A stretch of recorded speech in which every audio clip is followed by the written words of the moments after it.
A curate, ~kjʊərᵻt, is a person who is invested with the care and cure of souls of a parish. In this sense, curate correctly means the parish priest, but in English-speaking countries the term curate is commonly used to describe clergy who are assistants to the parish priest.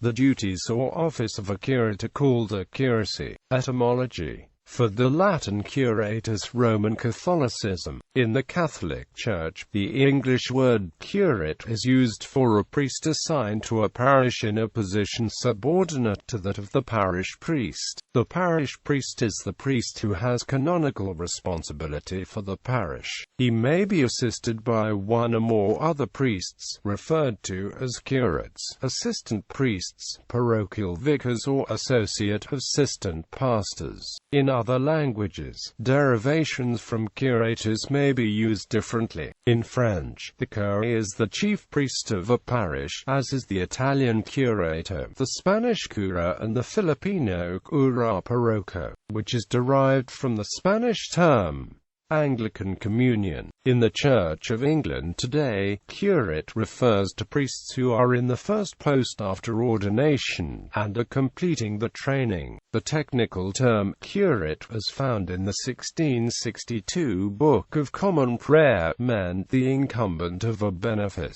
that is, the person licensed by the diocesan bishop to the cure of souls, who, depending on how the benefice income was raised and distributed, was either a rector, a vicar, or a perpetual curate. Although the expression curate in charge was mainly used of an informal arrangement whereby an incumbent gave substantial responsibility for one of the churches within the parish to an assistant. In law it denoted a cleric licensed by the bishop to exercise some or all of the cure of souls when the incumbent had failed to make adequate provision for them or was subject to disciplinary measures. Once in possession of the benefices, rectors and vicars enjoyed a freehold, and could only be removed after due legal process, and for a restricted number of reasons. Perpetual curates were placed on a similar footing in 1838 and were commonly styled vicars, and this practice was legally recognized in 1868.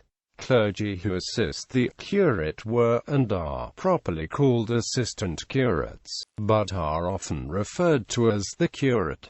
A house provided for an assistant curate is sometimes colloquially called a curatage. Assistant curates are also licensed by the bishop, but only at the request of the curate, who had the right of dismissal subject to certain conditions. Although it is customary for a priest to serve as a curate in one or more parishes before becoming an incumbent, it is by no means unknown for priests who have previously been beneficed or consecrated bishop to return to a curacy, sometimes as a matter of choice. For example, Geoffrey Francis Fisher served as curate of Trent near Sherborne after retiring as Archbishop of Canterbury in 1961. With the 1968 pastoral measure and subsequent legislation, the Church of England has undergone a major process of reform which still continues today, and much of above no longer holds good. Ministers in the Church of England whose main financial income comes from sources other than the workers' clergy may be termed self-supporting ministers or curate. Terms like rector and curate were carried overseas with the spread of Anglicanism, but their exact meaning depends on local conditions and regulations. In the Church of Ireland, some curates are styled bishops' curates, as they are accountable directly to the diocesan bishop, while sometimes mentored by local parish clergy, and are perceived to have more autonomy than other assistant curates.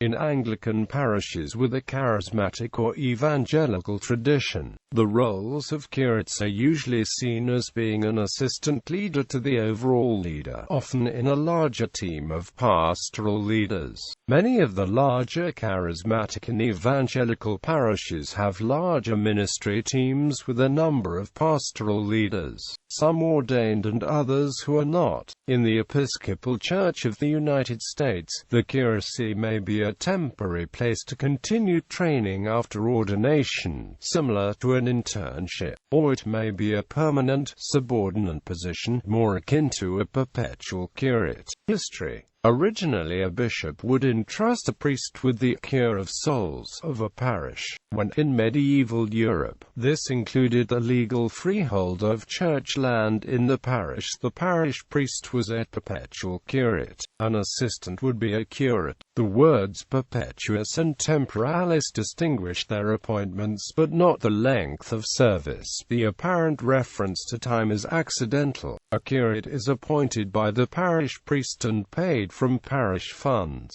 A perpetual curate is a priest in charge of a parish who was appointed and paid by the bishop. As the church became more embedded into the fabric of feudal Europe, various other titles often supplanted curate for the parish priest. Rector was the title given to a priest in possession of the tithe income.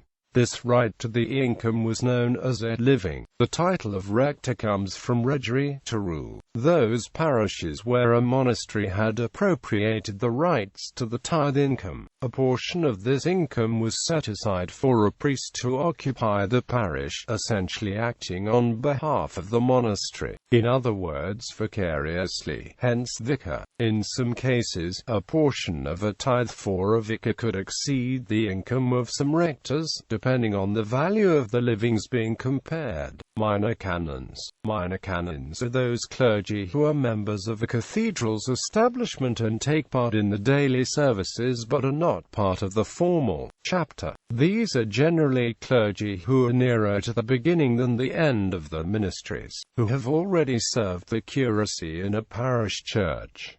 They are often selected for the singing and liturgical ability.